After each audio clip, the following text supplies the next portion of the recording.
you. I hope you can hear me. Thank you, Nazifa. It's an honor to be here, and thank you for hosting this. So today I'm Kishwar Shafin. I'm a graduate student at UC Santa Cruz Genomics Institute in Benedict Patton's lab. My research mostly focuses on developing methods based on deep neural networks to do genome inference with long-read sequencing technology like PacBio HiFi or Oxford Nanopore data. And today, this talk will be mostly focused on variant calling, although my research in broad applies to genome assembly and anything that is related to genomic analysis. So the topic we have picked today is the haplotype-aware variant calling with PEPPER-Margin-DeepVariant. So PEPPER-Margin-DeepVariant is a variant caller that can identify small variants from long reads. So just to begin with, first of all, what is variant calling? Variant calling, so when we sequence a sample of interest, what we do, we use a reference genome, we align the reads that comes from the sequencing to a known reference. And by using the reads aligned to the reference, what we try to identify is where the sample's genome is different compared to the reference. And that process of deriving the difference between a sample and the reference is called variant calling. And at the end of the variant calling, what we get is a set of variants that we can use for clinical diagnosis, ancestry analysis, or a large-scale population study. So variant calling sits right in the middle to provide high-quality set of variants. So you can do genome inference with confidence, and you can understand and analyze your data in a way that is comprehensible. So in few applications, one of the application that we know of variant calling is to identify disease risk. So if anyone has a family history of breast cancer, then they're advised to do genome screening to see if their BRCA1 or 2 mutation, if they carry the mutations in BRCA1 and 2 genes.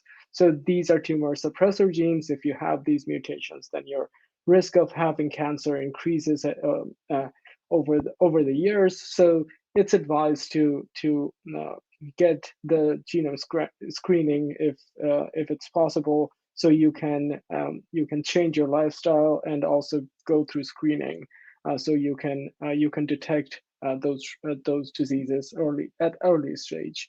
And another very cool application that has happened over the last few years is rapid diagnosis in NICU patients. So a patient with a clinical presentation admitted to ICU, you can draw their blood and then try to understand what their cause of clinical abnormality is by just doing a rapid genome analysis. And in this case, what we have seen is a kid with clinical presentation was admitted to NICU, and then within 18 hours, we knew the answer instead of waiting for 2 weeks. So genome analysis and screening is rapidly evolving, and these applications are making it part of life. And also prognosis is for prognosis, genome understanding someone's genome cannot be less personal than that. So if you understand your genome, your prognosis is something that is very personal to you. And in not only in precision medicine, but also in ancestry analysis and large scale population studies, variant calling is becoming very important. So now, as we go into the part of variant calling, first of all, we have to understand as this is an application of the human genome, we have to understand how the variants occur in our genome. So a reference is a linear haploid genome. So it's a haploid sequence, one sequence representing a draft of our 22 chromosomes, but we humans are diploid, so we have different genotypes. What do genotypes mean? Is a sample has 2 haplotypes. So what we can have in general is we can see that we have at any position, if the reference is a C or a cytosine base, and then we have, in our haplotypes, we have 2 thymines in both of the haplotypes, then our sequence is altered at both of the haplotypes. Otherwise, we can have one of the haplotypes altered. So this would be a homozygous alternate, or or a heterozygous variant. So the process of identifying variants is identifying homozygous alternate and heterozygous variants within a sample's genome compared to a linear reference that represents a haploid sequence of the species. And then when if a sample's haplotypes are represented like this, then when we sequence the genome and we align the reads, it would look like this. So in a homozygous alternate, we should expect almost all of the read expressing that variant or that allele and then for a heterozygous variant, half of the reads will express that variant. And that's how we identify heterozygous or homozygous alternate variants, by looking at the reads aligned to the reference and doing using a model that tries to identify if it's a heterozygous or homozygous alternate variant. So we have different types of variants too. That was the genotype. We can have, as we said, the reference is a linear sequence, so we can have single nucleotide polymorphism. So here, all of the rows here are reads, and then the reference is at the bottom. This is an IGV screenshot. So you can see the reference at this position is a C. We have this C base substituted with a T base. So this is a substitution known as single nucleotide polymorphism, or SNP. Or we can have insertions or deletions. So we can have one base insertion, which means the sample sequence has an extra base at this position, or we can have a deletion, means that the sample sequence has this base deleted from the reference compared to the reference genome. So overall, we have 2 different types of genotypes, and then we also have these types of variants that occur, that happen within the genome. And the whole process of calling variants is to call small insertions and deletions, and genotyping them correctly. So the problem is very well defined. There's a group called Genome in a Bottle from NIST that derives high-quality set of variants for 7 human genomes that we can use to train, test, and benchmark. Are the tools we develop. So Genome in a Bottle provides you with samples, sequence, and their true variants. So it is extensively studied and extensively validated that we can trust that if we use that sample's FASTQ file or the sample's reads, the VCF our variant caller would generate should closely match with the benchmark VCF that Genome in a Bottle provides. So that's how we can very easily quantify how good the variant calling methods that we are developing are working. And also, there are challenges that Genome in a Bottle arranges every few years. It's called the Precision FDA Truth Challenge. In 2020, they arranged the Truth Challenge version 2, where they provided a one samples sequence and the truth VCF, and held out AG003 and 4. So AG002 is the sample's name.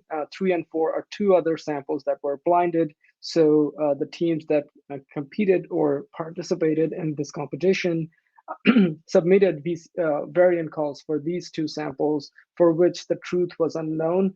And then the benchmarking showed which variant callers were able to generalize the variant calls by tuning their parameters on AG002. So this is a well-defined problem in the community, and because it is important to identify variants correctly. So in terms of moving forward, we have 3 different sequencing technologies, and this fundamental problem is tackled by all of these 3 sequencing technologies. So first is Illumina we all know about it. It's prominent, it's very common. It's a short read sequencing platform that can generate 150 base pairs to 300 base pair reads. The accuracy is very high. It's 99.9% accurate. So the reads are super accurate. And but the reads are short. PacBio comes next, which can generate long reads, 10K kilobase pairs to 20 kilobase pairs with an accuracy of 99%. And then Oxford Nanopore, which provides a portable and somewhat affordable solution to genome sequencing, can generate super long reads that can range from 10 kilobase pairs to a megabase pair. But the accuracy of Oxford Nanopore is slightly lower compared to the other two sequencing platforms. But the fundamental problem here is to identify variants, and all of the sequencing platforms should be able to do it. And to go over, my research mostly focuses on Oxford Nanopore, so I will give a brief overview on how Oxford Nanopore sequencing works. So a reader protein sits on top of a membrane, and a motor protein captures the DNA, and the DNA goes through the pore. As the DNA goes through the pore, the changes in current is recorded and are called as nanopore signal. Then a base caller. A base caller is a deep neural network-based software provided by Oxford Nanopore Technologies that can take those signal and convert it to nucleotide bases or the sequences. So it converts the signal to the read, and that's this is the overview of Oxford Nanopore sequencing technology.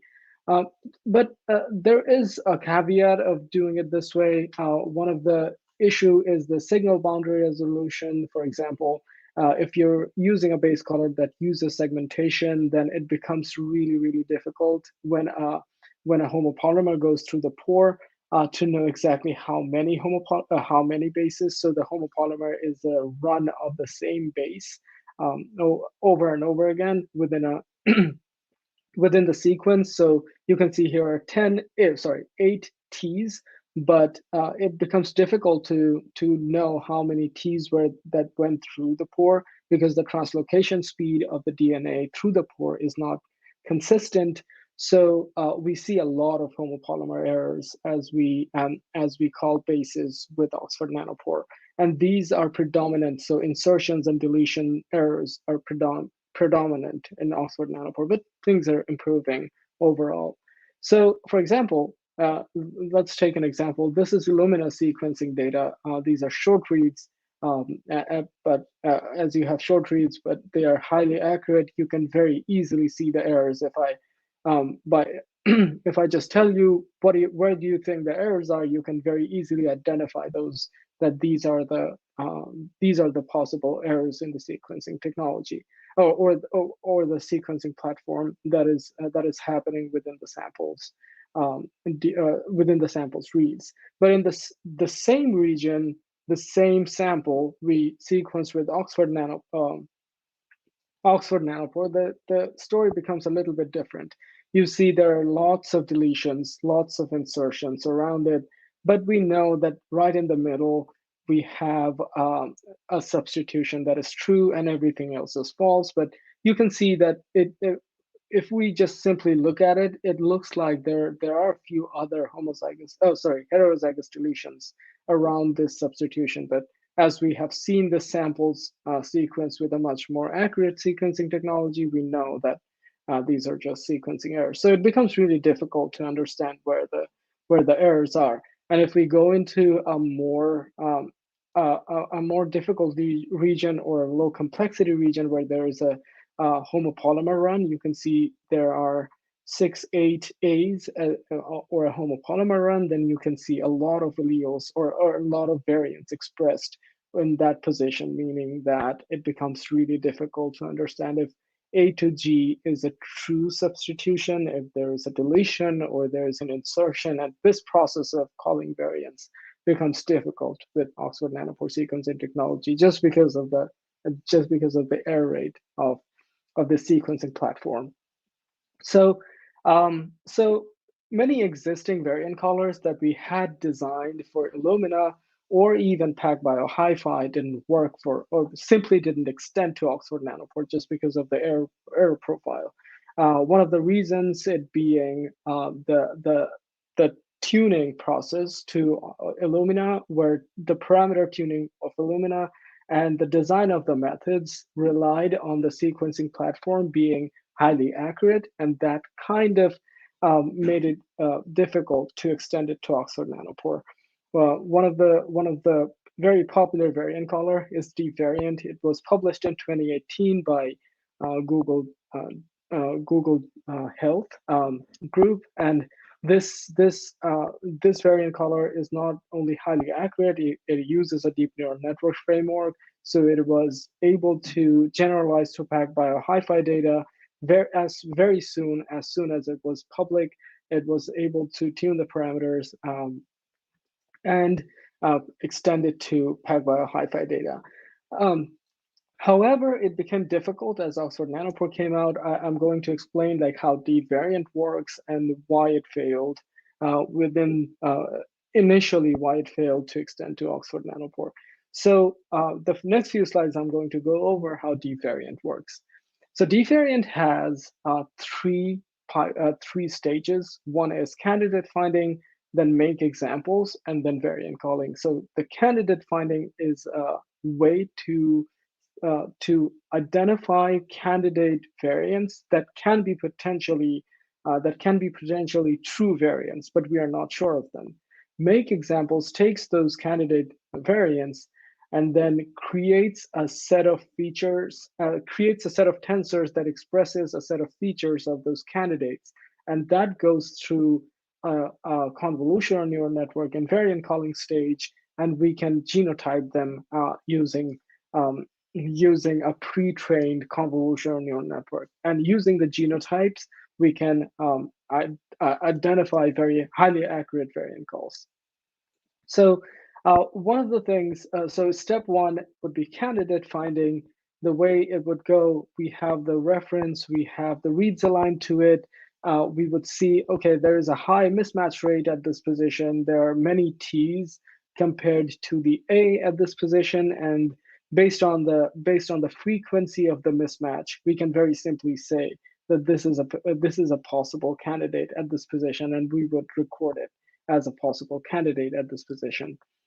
And then goes to make examples. We take the set of candidates that we found, and then we generate a set of features. So if this is on the top is the pileup or the read alignment to the reference, we for the first few rows we use the reference, and for each of the rows below the reference, we are each of the reads aligned to the reference. We can see there are a set of features that we encode. The first one is the base. So ACGT at different intensities are encoded as they're expressed within the read. The mismatch are also intensity. If you're seeing it lighted up, that means it's a mismatch compared to the reference. Base quality again is expressing what are the quality expressed within by the read. Base quality comes from the sequencing or the base caller, sequencing platform of the base caller. So once you sequence your a genome, you get a FASTQ file which encodes the quality of each of the bases. And the read support, this encodes if a read expresses that allele or not. And we use a mishmash of 6 to 7 features to encode it this way. And then we create a tensor, and that the combined set of features looks like this. And this set of tensors or features then go into a convolutional neural network. Then that uses then it predicts a homozygous 0,0 is homozygous, heterozygous, or homozygous alternate variant. So it uses a pre-trained convolutional neural network to see if it's a homozygous, heterozygous, or homozygous alternate variant. And using this high quality predictions, we can get high quality variants given an input sample. So the pipeline overview is we do a candidate finding, we generate a set of features that expresses each of the candidates. For each of the candidate, we evaluate if what type of variant is it. The candidate is a homozygous variant, means it's a homozygous to the reference, means it's not a true variant. We picked a false positive candidate, and then a heterozygous or homozygous alternate, a true variant. So we genotype them accordingly. And this whole process relies heavily on finding the candidates with very high sensitivity. So if you're losing candidates, your accuracy would go low. And if you're only finding candidates with a very low sensitivity, meaning you are not picking up true candidates, true variants, then your accuracy again will get hit. So, so overall, this is the picture of DeepVariant. Now, the candidate finding that DeepVariant employs is heuristic based. You can see we use a set of heuristic values, like if a SNP has a frequency of 12%, if an indel has a frequency of 6%, we call those as candidates. And it's easy to use these thresholds with highly accurate sequencing platforms. For example, here we can very easily say that this C is not a candidate. This cannot be a candidate variant because it's not supported by enough reads. It's not expressed enough. But but when we go to a more erroneous sequencing platform like ONT, it becomes different. For example, with Illumina NovaSeq on AG003 sample, we see that we only pick 22,000 false positives. So DeepVariant would have to simply throw these out and genotyping the rest of it correctly, and it would get most of the variant calls correct. For PacBio Hi-Fi, it goes a little bit higher, which is 38,000, and it's the same case. Like you get a pretty good balance of true positives to genotype it correctly. But for Oxford Nanopore, the case is different. This is not even at the same scale. You get a lot of false positive calls if you do a threshold-based candidate finding just because of its error rate. And the way you find candidates makes it very, very difficult. Like you cannot generate feature sets for this many variants with Oxford Nanopore data.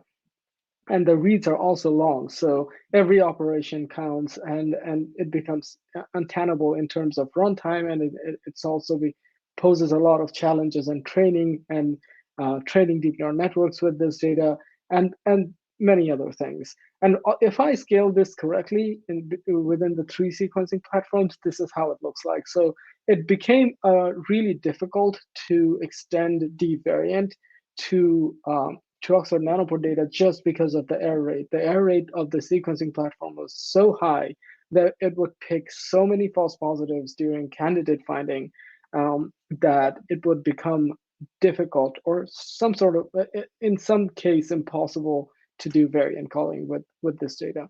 So that's what we did over the last 2 years. We developed Pepper, which was initially designed for a genome assembly polisher to replace the candidate finding logic of DeepVariant, and then apply it for Oxford Nanopore data. So I'm just going to give a very brief background on how this candidate finding approach came out to be. So before this work, before Pepper, we did our lab did 2 more projects. One is Haplotype-aware diplotyping from noisy long reads. This was Trevor Piso's work, and this and Marina from our lab led this work. In this work, what we did, we showed that if you use haplotype information during genotyping, it improves variant calling, overall variant calling. But Oxford Nanopore was pretty bad at that time, so we didn't get significantly good results with this approach. But the sequencing platform improved over the years, so we were able to use this knowledge in our current application. And then we also did a genome assembly genome assembly work, where we were able to assemble 11 human genomes in 9 days. And this assembly pipeline involved developing a polisher called Helen. So that was primarily my work. So once we had this assembly polisher, Helen, what we saw is most of this is the pipeline: Shasta, margin, polish, and Helen. What happens is Shasta generates an assembly, then margin, polish, and Helen aligns the reads back to the assembly and tries to figure out where the assembler made a mistake and tries to polish those out. So as you can imagine, if there are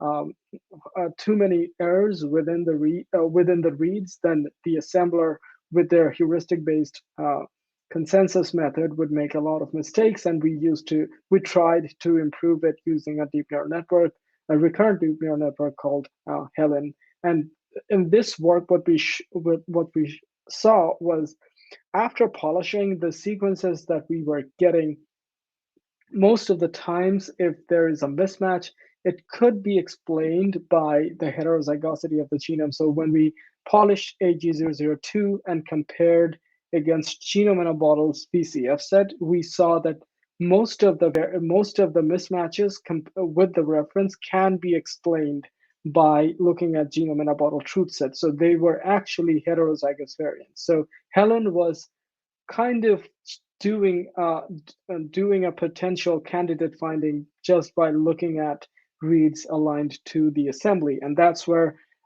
we started. So Pepper used the same framework as Helen, but Helen uses run length encoding, but Pepper does not. That's the only difference between those two at the point when we started the project. And extending that knowledge to Pepper, we designed this haplotype-aware variant calling pipeline. The way it works, we take reads aligned to the reference. At first we call SNPs. As I told you that if we use haplotype information, then the genotyping improves. So the first use case is to generate a set of SNPs using Pepper. So Pepper SNP only calls single nucleotide polymorphisms or substitutions and provides them to Margin. Margin looks at those SNPs, and then it can bipartition the reads into two haplotypes. So as we are deployed, if we can simply bipartition the reads into two haplotypes, the problem becomes much easier to handle. And then Pepper HP uses the haplotyping information provided by Margin, and then it does a candidate finding. That set of candidates then goes into DeepVariant, and then DeepVariant generates finally a high quality set of variants. I will go over Pepper SNP and Pepper HP very briefly so we understand how this method works. So in general, the variant calling works in in two steps. First, what we do is haplotagging or phasing, and then we do the variant calling with Pepper and DeepVariant. So Pepper, SNP, and Margin provides a set of haplotagged reads, and Pepper HP and DeepVariant generates the variant calls. So first of all, what Pepper HP does. First of all, what Pepper SNP does. So if we have reads aligned to the reference, we can have potentially two possible bases per position of the genome. If we are only looking at single nucleotide polymorphisms, for example, we can imagine a model that can predict that at this position, the sample's genome are two Cs, and so on and so forth. But at this position, it can look at the read distribution and see, okay, this is half of the reads are Gs and half of the reads are As, so my prediction should be GA. And at this position, all of the reads are Gs, so my prediction should be GG. So this is assuming that the sample is a diploid sample and we have reads aligned to the reference. We can imagine a model that can very simply predict these classes. At each position, it can predict two most likely bases, and that's exactly what PEPPER-SNP does. There are 15 classes from A to the star means deletion. So from A to both deleted, it can predict what are the most likely bases at each position is, the most likely two bases at each position is. And then once we have those predictions, we can use them as a set of homozygous or heterozygous variant. For example, AA would mean that this at any position, if AA is predicted, that means both of the haplotypes have A base. AC is predicted, then A is in one haplotype and C in the other haplotype, which means it's a heterozygous variant if the reference is some other base. So now, can we train a model that we can do that can predict these values, or that can predict two bases at each position? So what we used for training PEPPER-SNP was a Genome in a Bottle version 3.3.2, which has a phased truth variant or a variant file. We generated the sequences, the two haplotype sequences using the Genome in a Bottle truth set, aligned the truth haplotype sequences to the reference, and we got the positional true bases. And using those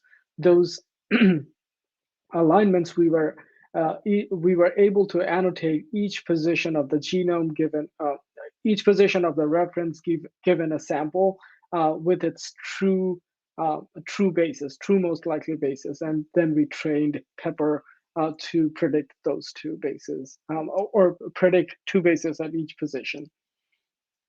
So the overview is, again, we have reads to a reference aligned, and then we take the reference, and then what we do, we generate a frequency-based summary at each position that the model can look at, and then we use a recurrent neural network to predict two bases per position. We use the predicted basis against the reference itself to generate a set of variants so we can give it to margin. So this is how the first stage looks like, which is summary generation. We have the reference on top, and then at each position, we see 10 features, ACGT, ACGT, and then two stars. These two stars means deletions. So AF means a forward strand, and AR means reverse strand. So we separate forward strand reads and reverse strand reads into two sets of features, and these 10 features simply encode positional read pileup values. For example, at this position, we see it's a yellow. Yellow is T, so most of the reads had either T forward or T reverse. You can see at position 23, the reference is a G, but some of the reads had a C expressed, and some of the reads had G expressed, both in forward and reverse strand. You can also see that once we translate those into values, you can see that at this position, it's highly likely that we possibly have a heterozygous variant at this position just by looking at the numbers, and and this information is used by a recurrent neural network. So we use a 2-layer gated recurrent units with 128 hidden state size, and on top of it, we use not on top of it. After the recurrent neural networks, we use a fully connected layer that can predict the base prediction, that can predict the two most likely bases per position of the genome.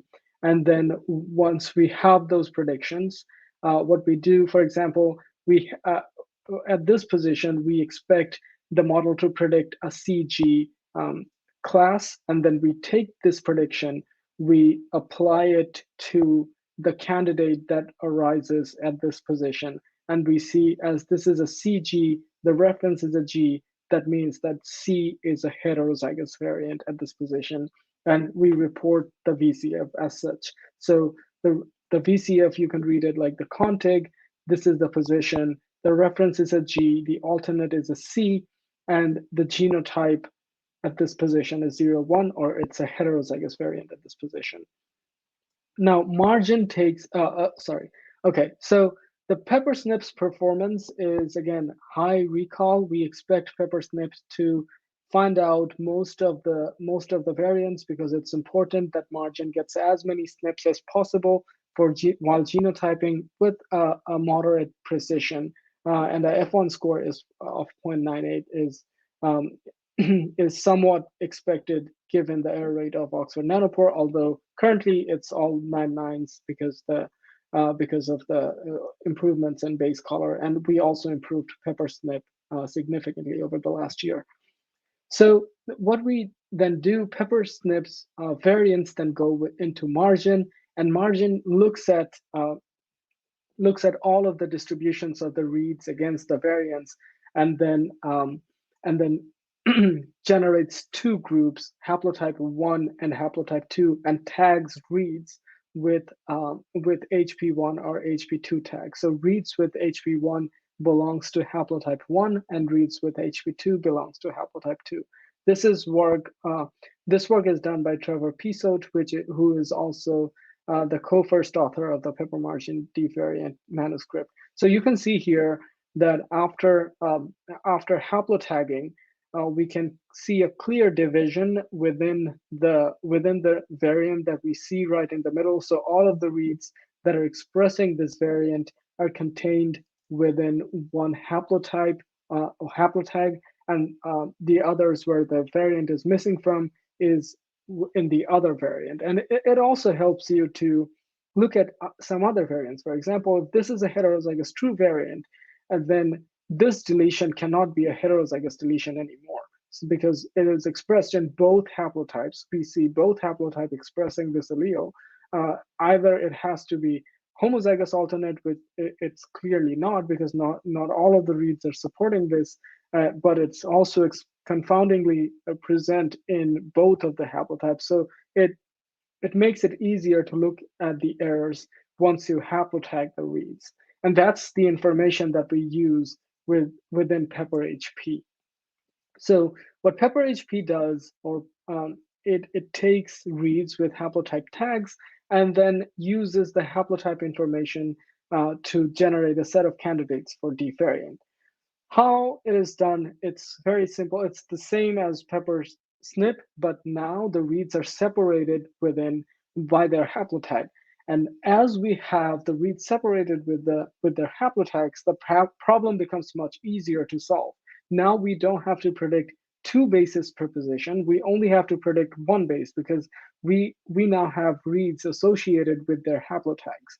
So at each position, we only need to know, for this haplotype, given the reads of a haplotype aligned to a reference, what's the most likely base expressed for that haplotype? And once we have that sequence derived from the model, we can very easily then compare it with the other prediction, which is HP2, and then we can see, okay, the model predicts a G at this position in haplotype 1, and it predicts another G at this position in haplotype 2. So this must be a homozygous alternate. But this, you can see in one haplotype we have predicted A, and in the other haplotype we have predicted the base the reference is expressing. So this is a heterozygous variant. And also the labels for classification goes down from 15 to only 5. And this information, once we encode this information and try to predict, we use the same recurrent neural network-based model. So the summary generation for PEPPER-HP looks very similar to PEPPER-SNP, but we now have two sets of features coming from two haplotypes. We also, another thing is we also encode insertions and deletions. So you can see the white bases within the reference, which are insertions and deletions. So we encode insert bases. Oh, sorry, deletions are against the reference, so it was also encoded in PEPPER-SNP, but insertions are now encoded in PEPPER-HP. And then using the predictions that we using the summary that we generate from the haplotype information of the reads aligned to the reference, we again use recurrent neural network. We applied it to both haplotypes, and then we get predictions for haplotype 1 and predictions from haplotype 2. And using those predictions, we can again instead of predicting CG at this position, we are predicting C for the top and G for the bottom. And then using these two predictions, we can very easily identify the candidates for this. The reason we need PEPPER-HP, a question could be like, why do we need to do the same thing twice? For example, we are already getting the candidates from PEPPER-SNP, but for insertions or deletions, it is important to separate them by haplotype, because the allele, like which base is expressed, becomes difficult once you lose resolution of haplotype. Like if you're predicting two bases at each position, then you can have a combination of insert alleles. Insert means that after an A, you can have CGT inserted. And then if your prediction is something else, if you don't have the haplotype information, like which which insert belongs to which haplotype, then it becomes very difficult to separate what is a true insert and what's not. One example I'm going to show is here. For example, in the candidate finding, you can see this is a long homopolymer with a lot of variants. There is one true variant in this position, but a lot of variants. You can see a lot of variants expressed in this position. Some deletions and some insertions. So the way we would generate this, the summary would look like this. So the reference on top is TGC, then a lot of insertions. For example, so this is the TGC and a set of insertions, and then a long homopolymer. So haplotype 1 and haplotype 2 would encode those values. You can see that there are a lot of deletions going on here too, and however, most of the inserts are within one haplotype. The other haplotype has a very small amount of inserts. Or at least it only has inserts of two bases, not at each, not up to 1, 2, 3, 4, 5, 6 bases. Now, once we take the predictions, and this is the set of candidates if you that you can derive from this position. So at this position 86, you can see this is frequency. So depth is, there are 45 reads at this position. 5 reads are supporting this specific candidate, and then the frequency is 0.11. So it is above 10% frequency threshold. And this is the prediction that we get from the model. So the model predicted haplotype 1, the model predicted this one to be the candidate with 94% or 0.945 confidence, and from haplotype 2, we get 0.001. And non-ref prediction means what is the probability of having any variant at this position. So once we have the candidates, we rank the candidates based on their haplotype probability. We can see only one variant is above the threshold that meets the haplotype prediction thresholds that we set. And using this logic, we can filter out the rest of the variants. So all of the other variants has very low probability of being a true variant. So we don't pick those. So you can imagine that this is some sort of like you're using the same logic as candidate finding. If you didn't have these two information, you would only rely on the frequency of the variant, but you now have predictions from a recurrent neural network that you can use to filter out false positive candidates. So we do the similar thing. We remove the rest of the rest of the variants and only propose this one as the candidate for this position, which is also a true variant. So again, going back to the previous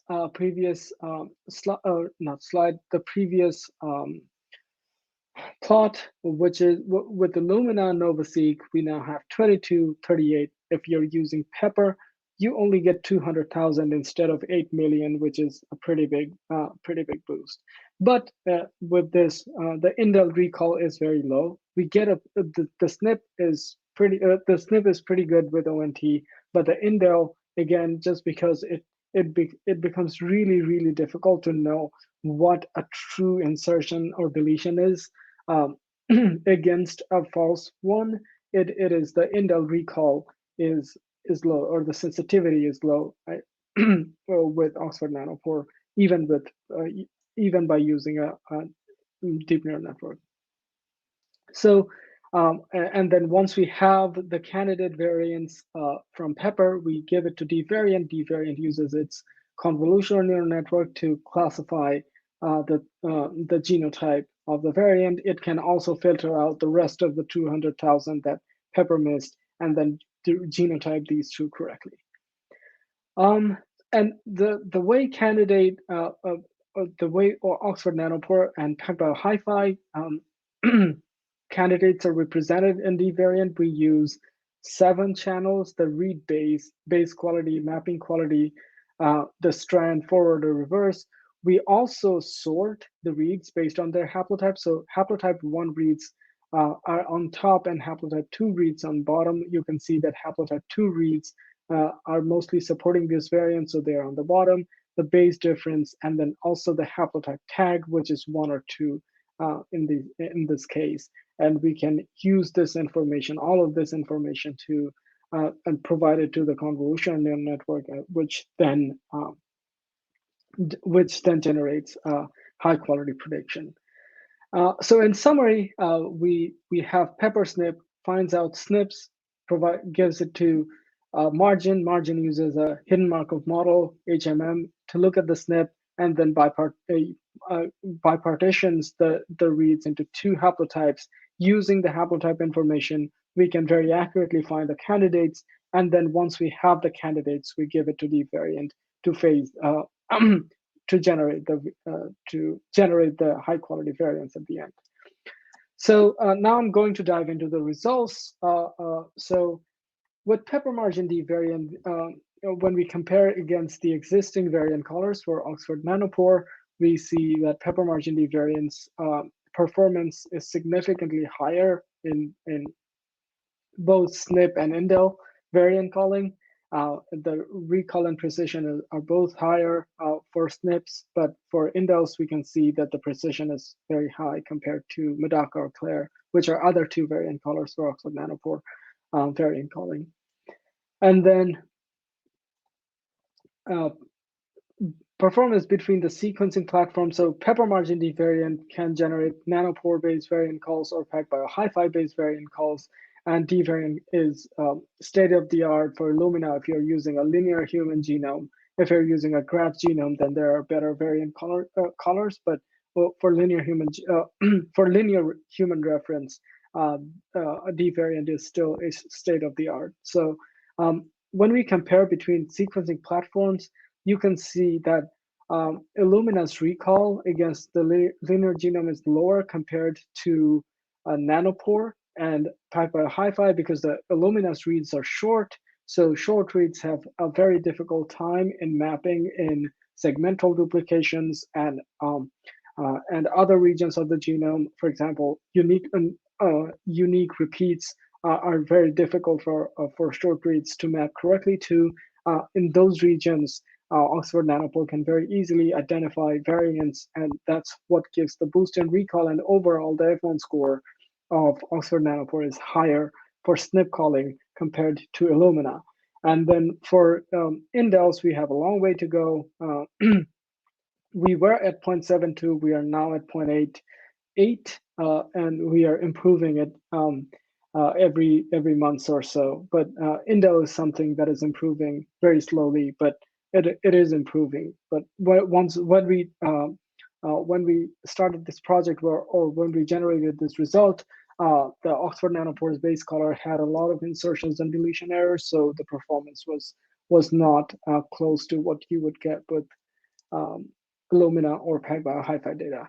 So now we go into some stratified results. For example, in difficult to map regions, if you're in MHC region, segmental duplications, and we only look at SNP calls because that's where Oxford Nanopore is most accurate, you can see that Nanopore's performance and recall precision and F1 score is higher compared to Illumina in these regions because the reads map correctly and more accurately in these regions of the genome compared to short reads. So you have this advantage of longer reads in these regions.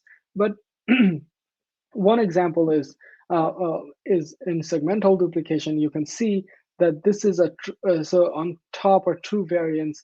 You can see at the bottom the reads are completely phased and called correctly with Oxford Nanopore, but with Illumina the reads were not mapped correctly, and you do not see the variants expressed correctly within the Illumina reads, and it becomes difficult to identify those correctly.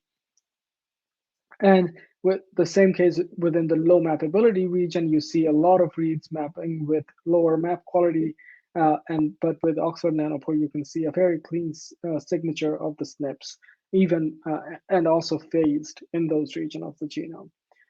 And in low complexity regions like repeats, homopolymer repeats, dimer or trimer repeats, you would see the Nanopore's performance drop a little bit, not a little bit significantly compared to other two sequencing platforms, because as we all know that this is what Nanopore suffers in giving resolution to, like giving correct resolution within the homopolymer regions of the genome.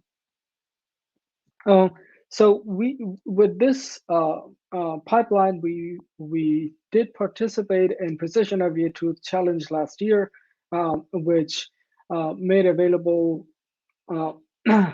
which made sequencing data available from three different sequencing platforms: Illumina, PacBio, HiFi, and ONT.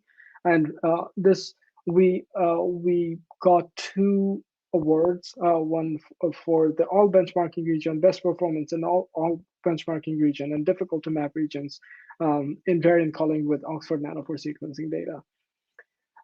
So also the manuscript is now public and published in Nature Methods. It came out on November 1st, so it's very new. Okay, so the last few slides are things are improving very rapidly. We know, so this is the progression of my PhD. I started with 2.3.5 and saw things improve a little every year.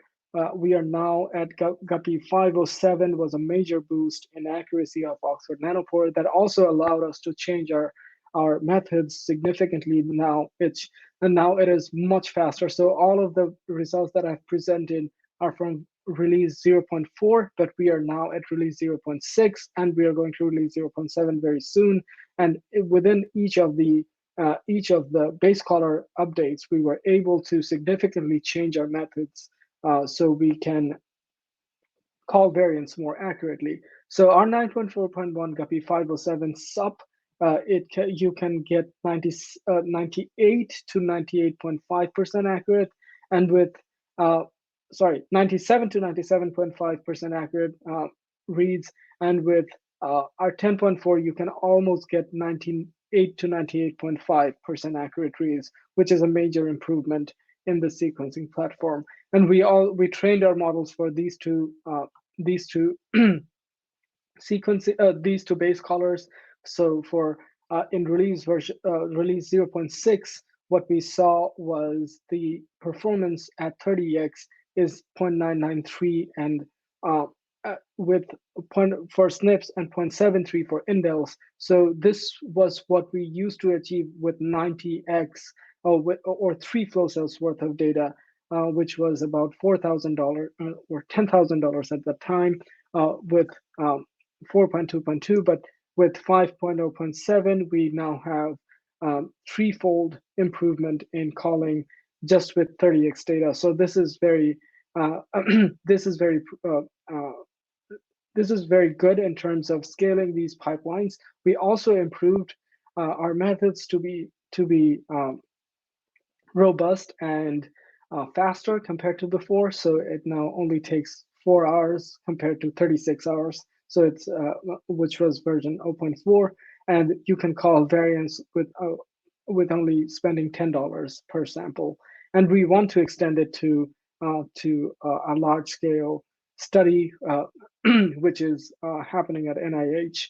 And so this is the improvement with our 9.4.1, which is the chemistry that is more common for Oxford Nanopore. So if you're doing Oxford Nanopore sequencing and want to buy a want to buy flow cells, then most of the time you would get R9.4.1. R10.4 is a new Q20 chemistry that's coming out. It's still in research phase, but Oxford Nanopore made the data available. We were able to train our models on it. We saw that with 85x or three flow cells worth of data, we were able to achieve 3 nines for SNP calling. This is AG002 chromosome 20 and 0.87, which is significantly higher than what we reported within our manuscript. So things are improving every year. And this I think is the last slide that I have. I would like to thank everyone at Genomics Institute, Benedict Patton, my PI, and Trevor Pisote and Pichuan Chang, who are the 2 co-first authors of PEPPER-Margin-DeepVariant paper. And also, this is a collaboration between Google Health and UC Santa Cruz Genomics Institute. So I'd like to thank everyone. We used our pipelines for generating the first polishing the first complete human genome. So I would like to thank T2T Consortium for allowing us to extend our pipelines for that applications. And there are a few other very exciting applications of this pipeline coming out this year, and possibly some next year too. So thank you. That's all I have. Thank you, Kishwar. That was a really nice and really interesting talk. I have lots of questions to find out more. I will go through some of the questions in the chat. So first is that there's a lot of discussion on Nanopore and PacBio, the use of Nanopore and PacBio sequencers for long reads. So the question is, which of these platforms is appropriate to use and when? Right. So that's a very interesting question. First of all, it totally depends on the application. Like, what is your application for your project? One of the things is you have to understand that with Illumina is really good at giving you highly accurate reads. If you want to study the genome, if you want to study the part of the genome that are highly mappable. So if you are struggling in your project with mappability issues, then you would want to go with long reads. If you want to use phasing, haplotyping, and some other information within your project, you should go with long reads. And then what we saw in the T2T consortium and many other consortiums is that most of the time it's best to utilize the best of different sequencing platforms. For T2T, the way the consortium generated the first complete human genome was to generate the assembly or the graph using PacBio HiFi data, and then untangle the graph using ONT data. So you may need to mix the data types a little bit if your project is demanding that from you. If you want rapid results, if you want to sequence within 6 hours and want to know the results within 10 hours, then you should go with Oxford Nanopore. If you want something where time is critical, then Oxford Nanopore would again be the answer. If you want something that is where you need very highly accurate results, and you don't want to deal with